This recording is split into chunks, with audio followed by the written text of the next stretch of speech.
Assalamualaikum warahmatullahi wabarakatuh. Apa kabar anak-anak semua? Pada pertemuan kali ini kita akan melanjutkan materi tentang sistem reproduksi. Salah satu ciri dari makhluk hidup adalah berkembang biak atau bereproduksi, yaitu upaya makhluk hidup untuk melestarikan jenisnya. Kali ini kita akan belajar tentang sistem reproduksi pada manusia, khususnya wanita. Membahas sistem dan proses reproduksi, santai aja ya. Nggak perlu malu dan merasa tabu, karena mengenal dan mengetahui cara kerja sistem reproduksi manusia merupakan pendidikan seks yang sangat penting. Sebab reproduksi merupakan bagian dari kehidupan sehari-hari dan dialami setiap orang. Peran reproduksi pada wanita jauh lebih kompleks daripada pria. Jika alat reproduksi pada pria menghasilkan gamet dan hormon, maka wanita tidak hanya menghasilkan hormon dan gamet saja, tapi tubuhnya harus siap merawat janin yang akan berkembang untuk jangka lama, yakni sekitar 9 bulan.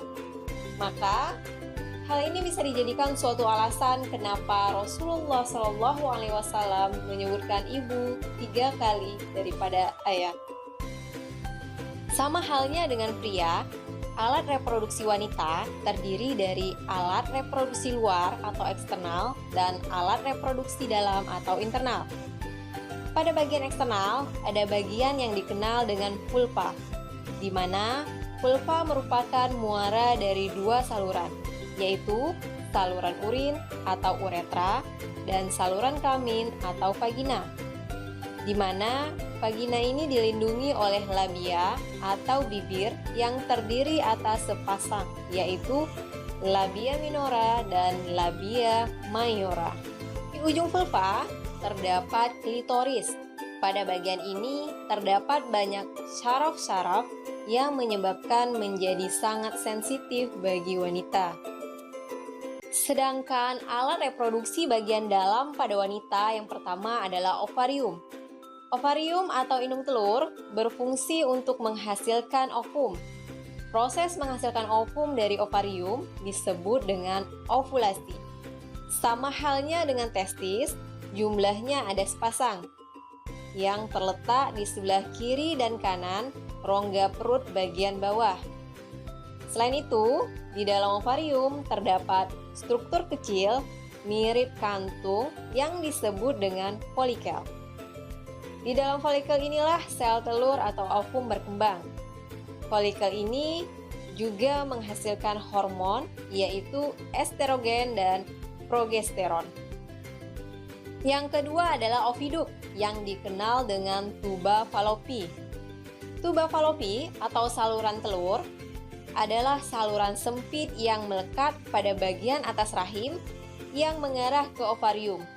Saluran ini merupakan jalan bagi telur dari ovarium ke rahim, serta tempat terjadinya pembuahan telur oleh sperma atau yang dikenal dengan istilah fertilisasi.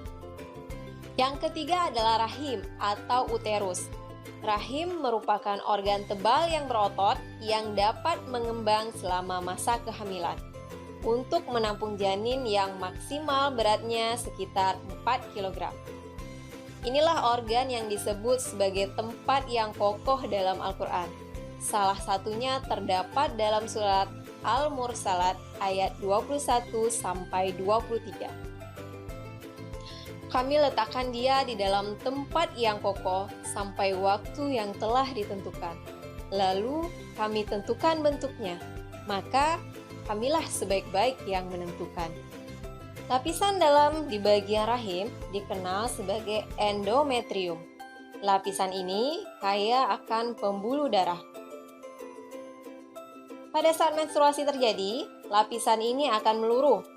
Jadi, menstruasi dikenal dengan proses meluruhnya lapisan endometrium akibat ovum yang tidak dibuahi oleh sperma.